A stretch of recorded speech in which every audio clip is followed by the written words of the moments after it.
बिलॉब students, welcome to CBKYS। आज हम लोग इस वीडियो में hire purchase and instalment payment का एक क्वेश्चन डिस्कस करेंगे जो कि आपके एग्जाम 1994 में आया हुआ है। इसके पहले भी 2 सेट ऑलरेडी बनाकर प्लेलिस्ट में दिए हुए हैं, आप लोग जाकर उसको वॉच कर सकते हैं। जो लोग फर्स्ट टाइम विजिट किए हैं उनसे रिक्वेस्ट रहेगा कि स्टेप वाइज चीज़ों को देखें, सेट 1 2 3 4 करके, तो चीज़ें और ज़्यादा क्लियर उनको समझ में आएगी। 1994 का ये क्वेश्चन है तो बहुत सारे लोगों के मन में ये भी आ सकता है कि ये तो बहुत पुराना क्वेश्चन है, लेकिन एक बात ध्यान में रखें कि इसी तरीके के बहुत सारे क्वेश्चन बाद वाले ईयर में भी रिपीट किए गए हैं। तो अगर आप ये क्वेश्चन समझ लेते हैं तो बाकी के क्वेश्चन भी बाद वाले ईयर के जब आप देखोगे तो आपको वो समझने में बहुत ज़्यादा प्रॉब्लम नहीं होगी। प्लस ये रिपोजिशन का सम्स है और इस वैरायटी का एक क्वेश्चन एग्जाम में देने का चांसेस बहुत ज़्यादा होता है। तो पहले हम लोग सम्स को पढ़ेंगे, क्लियरली उसको समझेंगे, और सम्स के लाइनिंग अगर आप अच्छे से समझे रहते हैं तो सॉल्यूशन समझने में आपको बहुत ज़्यादा प्रॉब्लम नहीं होती। सराउंडिंग में आपको कुछ नॉइज भी मिल सकता है, हम लोग उसको अवॉइड करते हुए चलेंगे। मेंशन कर रहा है सम्स में, Arunganshu transport agency purchase 2 motor vans costing ₹80,000 each. 2 purchase किया है, 80,000 का कॉस्ट है। तो 2 अगर परचेज करेंगे तो 80,000 इंटू 2 कर लेंगे, 1,60,000 हो जाएगा value. From Devika auto company on 1 January 1990। Devika auto company से परचेज किया है, ये हो गया हमारा hire vendor. Arungangshu transport agency है हमारा हायर परचेजर, और देविका ऑटो कंपनी जिसे परचेज किया गया वो हो गया हमारा hire vendor. On the hire purchase system the term of payment were as follows. तो क्या क्या टर्म बना है पेमेंट का, उसके लिए नीचे मेंशन कर रहा है, payment of ₹20,000 each for motor van on delivery.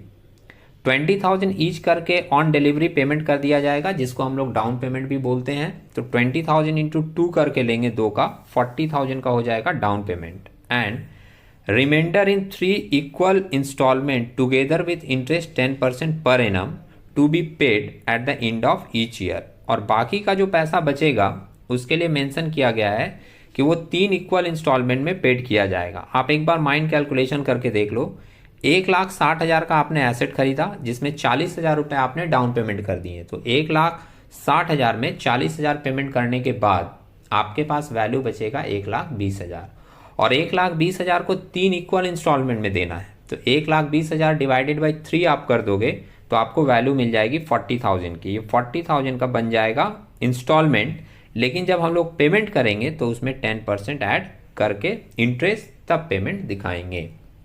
तो 40,000 प्लस इंटरेस्ट करके हम लोगों को इंस्टॉलमेंट पेमेंट दिखाना है। आगे मेंशन कर रहा है, a transport agency write off 20% depreciation each year on the diminishing balance method. तो ये हायर परचेजर का रेट है, वो 20% डेप्रिसिएशन चार्ज करेगा डिमिनिशिंग बैलेंस मेथड के हिसाब से। Hire purchaser paid 2 instalment due on 31 December 1990 and 1991। 2 instalment payment किया 1990 का और 1991 का, but could not pay the final instalment. और जैसे ही फाइनल इंस्टॉलमेंट पेमेंट नहीं होगा, हमारे दिमाग में ये बात आ जाएगी कि रिपोजिशन होगा। तो आगे क्या मेंशन कर रहा है, Devika auto company repossessed 1 motor van adjusting its value against the amount due. 2 motor van खरीदा गया था जिसमें एक रिपोजेस कर लिया गया। इस तरह के रिपोजेशन को हम लोग बोलते हैं पार्शियल रिपोजेशन। सेट 1 में और 2 में जो क्वेश्चन हमने डिस्कस किया था उसमें एक ही एसेट खरीदा गया था और उसी को रिपोजेस कर लिया गया था, वो हमारा सम्स था कंप्लीट रिपोजेशन का। और इसमें 2 एसेट खरीदा गया है जिसमें एक ही रिपोजेस्ड हुआ, तो इसको हम लोग नाम देते हैं पार्शियल रिपोजेशन।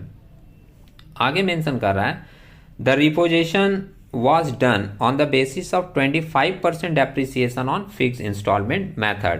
ये बात हम लोग ऑलरेडी डिस्कस कर चुके हैं कि जो भी रिपोजिशन की वैल्यू निकाली जाएगी वो हायर परचेजर के हिसाब से नहीं होना चाहिए, वो किसके हिसाब से होगा, हायर वेंडर के हिसाब से होगा as per term of contract. तो हायर वेंडर जो वैल्यूएशन करेगा एसेट्स रिपोजेस का, उसमें वो डेप्रिसिएशन चार्ज करेगा कितना, 25% डेप्रिसिएशन चार्ज करेगा फिक्स इंस्टॉलमेंट मेथड के बेस पे। अब अपने को करना क्या है, लास्ट लाइन मेंशन कर रहा है, write off the ledger account in the books of Arunganshu transport agency. Hire purchaser के बुक में हम लोगों को लेजर अकाउंट बनाने हैं। जनरली 2 लेजर अकाउंट बनाए जाते हैं, तो 2 हम लोग इसमें बनाकर देख रहे हैं। और भी कुछ लेजर अकाउंट बनाए जा सकते हैं, जैसे जनरली एक वेंडर का अकाउंट बनाया जाता है और दूसरा एक एसेट्स का अकाउंट बनाया जाता है। इसके अलावा आप इंटरेस्ट और डेप्रिसिएशन के अकाउंट भी बना सकते हैं। तो इंटरेस्ट और डेप्रिसिएशन अकाउंट वाला पार्ट हम लोग किसी नेक्स्ट सेट में देख लेंगे। अभी हम लोग दो अकाउंट के ऊपर फोकस करते हैं कि in the books of hire purchaser vendor account कैसे बनेगा और एसेट अकाउंट कैसे बनेगा। तो आप यहाँ देख रहे हो, सबसे पहले वो बनाया in the books of hire purchaser Devika auto company account, ये वेंडर का अकाउंट है। और आपको सेकेंड एक अकाउंट मिलेगा यहाँ पर जो कि आपका है मोटर वैन अकाउंट।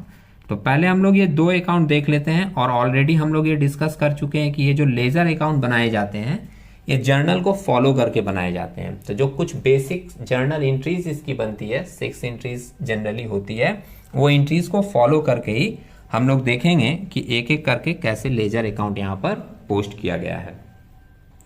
तो सबसे पहली एंट्री जो होती है वो होती है एसेट खरीदने की। तो एसेट्स खरीदने की एंट्री हम लोग पास करते हैं asset account debit to vendor account. Vendor यहाँ पर हम लोगों का देविका ऑटो कंपनी है, ध्यान रखिएगा।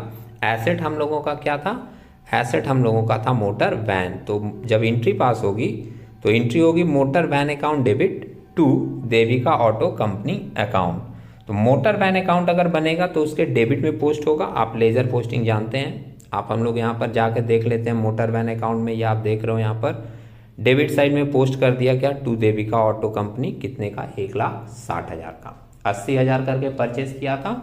दो एसेट्स की वैल्यू आ गई कितने, 1,60,000 की। आप यहाँ ब्रैकेट में दिखा भी सकते हो 80,000 इंटू 2।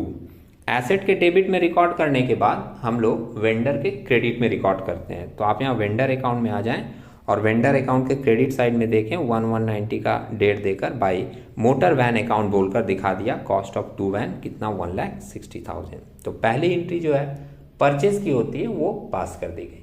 सेकेंड एंट्री होती है डाउन पेमेंट की। डाउन पेमेंट की एंट्री क्या होती है, Devika auto company account debit, मतलब वेंडर अकाउंट डेबिट होगा टू कैश या टू बैंक अकाउंट लिख सकते हैं, बैंक लिखेंगे ज़्यादा अप्रोप्रिएट है। तो vendor account debit to bank हुआ, तो Devika auto company account debit to bank account बोलकर आप यहाँ देख रहे हो फर्स्ट डेट में ही मेंशन कर दिया डाउन पेमेंट। 20,000 करके डाउन पेमेंट हुआ था, दो एसेट था, तो 20,000 इंटू 2 करके वैल्यू कितना दिखा दिया गया यहाँ पर, 40,000 का। क्लियर है। थर्ड एंट्री जो हम लोग पास करते हैं वो इंटरेस्ट की पास करते हैं। तो इंटरेस्ट की एंट्री बनती है interest account debit to vendor account. तो वेंडर के क्रेडिट में आप देख रहे हो यहाँ पर मेंशन किया बाय इंटरेस्ट। इंटरेस्ट के कैलकुलेशन में ही ज़्यादातर स्टूडेंट मिस्टेक करते हैं, इसलिए आप इसको केयरफुली समझ लीजिएगा। इंटरेस्ट जो भी दिया जाता है वो बैलेंस अमाउंट पे दिया जाता है। बैलेंस अमाउंट का मतलब कि जितना आपने पेमेंट कर दिया, जितना आपका ड्यू था उसमें से जितना पेमेंट कर दिया उसको माइनस करके जो बैलेंस बचेगा उस पर आपको इंटरेस्ट कैलकुलेट करनी होगी। तो आप यहाँ देखिएगा केयरफुली, 1,60,000 का हमने परचेज किया था जिसमें 40,000 का डाउन पेमेंट कर दिया था, तो वो माइनस करने के बाद बैलेंस बचेगा फर्स्ट ईयर में 1,20,000। इस 1,20,000 के ऊपर 10% हमारा इंटरेस्ट का रेट था, वो 10% चार्ज करके वैल्यू दिखा दिया इंटरेस्ट का कितना, 12,000। थर्ड एंट्री हो गई इंटरेस्ट की। फोर्थ एंट्री हम लोग पास करते हैं फर्स्ट इंस्टॉलमेंट पेड करने की। तो फर्स्ट इंस्टॉलमेंट पेड करने की एंट्री होगी vendor account debit to bank, और इंस्टॉलमेंट जो हम लोग पेड करेंगे वो जितना इंस्टॉलमेंट बना था वो प्लस इंटरेस्ट जोड़कर करेंगे। ये सम्स में मेंशन किया हुआ था, आप वापस से एक बार सेकंड वाला लाइन ये वाला पढ़ सकते हैं। ठीक है। तो एंट्री पास हुई vendor account debit Devika auto company account debit to bank account. तो डेबिट साइड में देखिए आप टू बैंक बोलकर first installment paid with interest दिखाया कितना, 52,000, और कैसे निकाला, 40,000 प्लस 12,000। ठीक है। अब इसके बाद हम लोग फर्स्ट ईयर का बैलेंस करते हैं। बैलेंस करने से पहले दो एंट्री और पास होगी, वो भी समझ लीजिएगा। फिफ्थ एंट्री पास होती है डेप्रिसिएशन की, उसकी एंट्री बनेगी depreciation account debit to asset account. वो एसेट से रिलेटेड है इसलिए आप एसेट में जाएं और एसेट में जाकर आप देखें बाय डेप्रिसिएशन बोलकर यहाँ दिखाया है 1,60,000 आपके एसेट का वैल्यू था, और hire purchaser 20% depreciation write off करता था। तो 1,60,000 का 20% निकाला 32,000। ये हुई हमारी fifth entry. Six number entry हम लोगों का होता है जिसमें हम लोग डेप्रिसिएशन और इंटरेस्ट को ट्रांसफर करते हैं प्रॉफिट एंड लॉस अकाउंट में, और उसकी एंट्री बनती है profit and loss account debit to depreciation account to interest account. लेकिन वो दोनों अकाउंट हम लोगों ने ओपन नहीं किया है। इसलिए उसकी पोस्टिंग यहाँ पर आपको कहीं भी दिखाई नहीं देगी। अब हम लोग सारे के सारे 6 एंट्रीज अपने मन में फॉलो किए, उसको देखकर लेजर में पोस्ट किए। अब दोनों अकाउंट को टोटल करेंगे। टोटल करना आप जानते हो, एसेट अकाउंट आप यहाँ देख रहे हो, डेबिट में 160 था, इसमें 32,000 माइनस करके बाई बैलेंस सीडी सिंपली दिखा दिया कितना, 1,28,000। टोटल कर दिया 160। इस बैलेंस सीडी को आप सेकेंड ईयर में यहाँ ट्रांसफर कर दिए टू बैलेंस बीडी बोलकर, ठीक है। सेकेंड ईयर भी एंट्री रिपीट होती है तो उसी तरीके से पोस्ट होगा। तो सेकेंड ईयर भी आप देख रहे हो यहाँ बाय डेप्रिसिएशन बोलकर दिखाया है, और डेप्रिसिएशन का सिस्टम हायर परचेजर का डिमिनिशिंग बैलेंस था, इसलिए देखिए बैलेंस के ऊपर डेप्रिसिएशन निकाला, 1,28,000 का 20% आया 25,600, और सेकेंड ईयर दिखाने के बाद फिर से बाई बैलेंस सीडी बोलकर बैलेंस दिखा दिया कितने का, 1,02,400 का। ये बीडी नहीं होगा, यहाँ पर ध्यान रखिएगा, ये बाई बैलेंस सीडी होगा। सेकेंड ईयर भी क्लोज कर दिया 1,28,000 और बैलेंस चला आया थर्ड ईयर में कितने का, 1,02,400 का, टू बैलेंस बीडी बोलकर दिखा दिए 1,190,92 को। सेम इसी तरीके से आप वेंडर अकाउंट में भी जाओगे तो वेंडर अकाउंट में भी जो फर्स्ट ईयर एंट्री हुई थी सेकेंड ईयर रिपीट होगी, बस सेकेंड ईयर में परचेज और डाउन पेमेंट वाली एंट्री नहीं होगी, ये ध्यान रखिएगा। तो सेकेंड ईयर में आप यहाँ पर देखो, पहले तो इसको बैलेंस किया गया तो बैलेंस आपका इधर ऐड होगा 1,60,000 और 12,172, इसमें से डाउन पेमेंट 40,000 माइनस हुआ, 52,000 माइनस हुआ और बैलेंस बचा टू बैलेंस सीडी कितने का, 80,000 का। इस बैलेंस को हम लोग बाई बैलेंस बीडी बोलकर देखिए यहाँ पर सेकेंड ईयर में दिखाए हैं 80,000, और फिर सेकेंड ईयर में हम लोग इसमें इंटरेस्ट दिखाएंगे और सेकेंड इंस्टॉलमेंट पेड दिखाएंगे।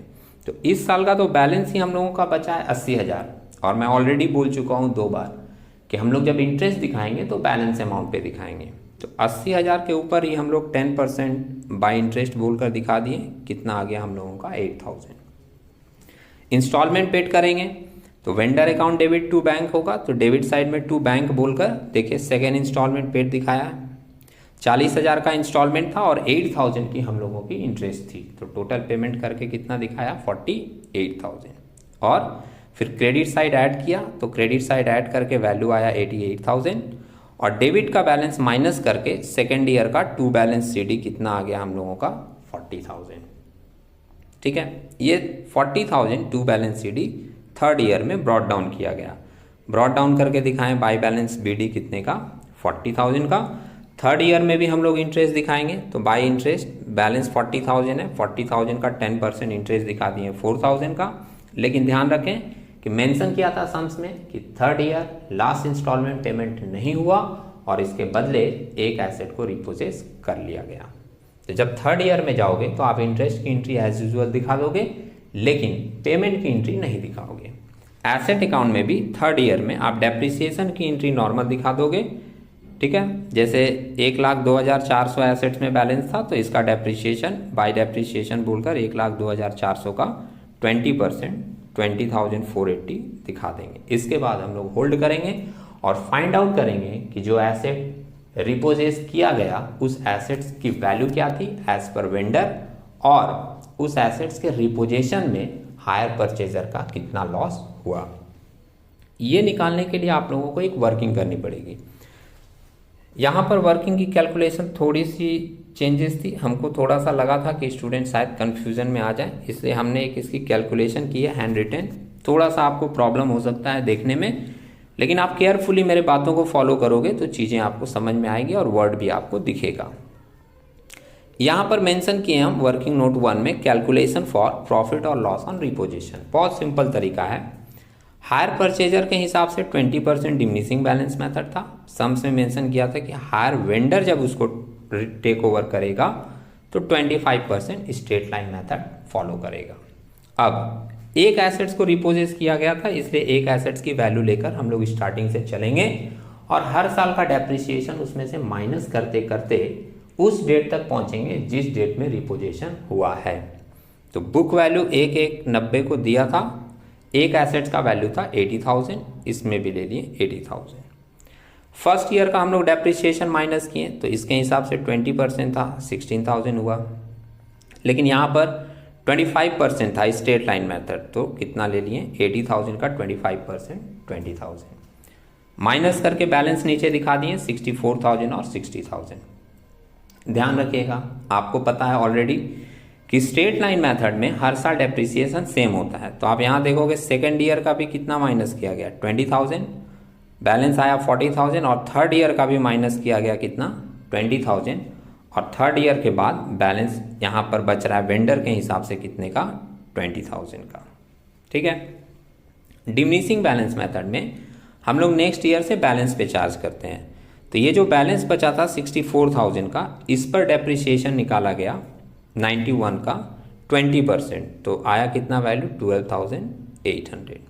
ये माइनस करने के बाद बैलेंस बचा 51,200 का, और इस पर हम लोग 20% डेप्रिसिएशन चार्ज करेंगे 51,200 का, तो वैल्यू आ जाएगी आपकी 10,240 की, और माइनस करके बैलेंस एज पर हायर परचेजर आ गया हम लोगों का 40,960। यहाँ पर आपको थोड़ा एक हल्का सा कंपेयर करना है। कंपैरिजन क्या है कि हायर परचेजर के हिसाब से वैल्यू है 40,960 की, और हायर वेंडर बोल रहा है कि नहीं आपका वैल्यू है कितने का 20,000 का, और as per term as per rule record किसके हिसाब से होगा हायर वेंडर के हिसाब से।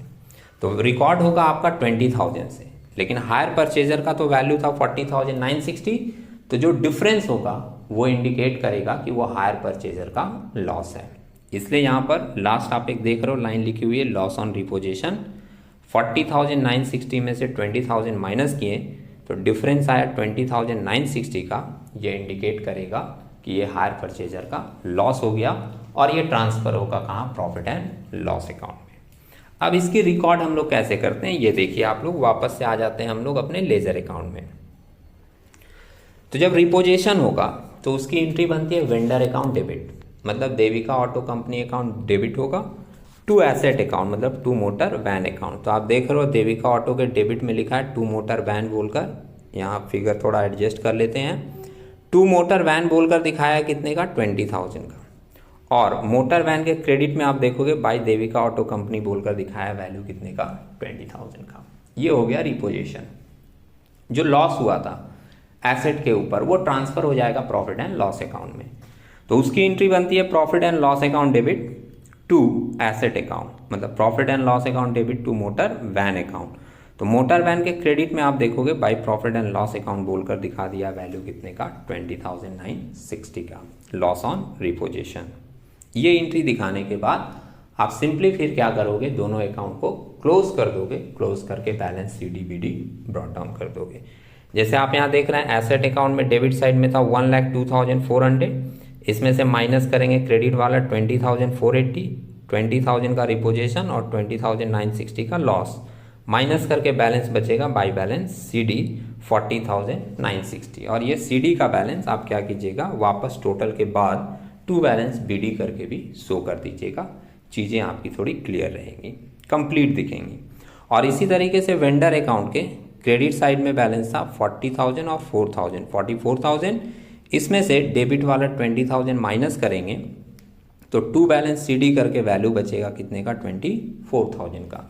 ये CD वाला बैलेंस हम लोग भी टोटल के नीचे बाय बैलेंस BD बोलकर दिखा देंगे 24,000। ये दोनों अकाउंट अगर आप लोग नोट करके करेंगे तो उम्मीद है आप लोगों को कैलकुलेशन और ज़्यादा क्लियर दिखेंगी। हम लोग इसी तरीके के कुछ कैलकुलेशन के साथ एक नए वीडियो में मिलेंगे, तब तक के लिए टेक केयर।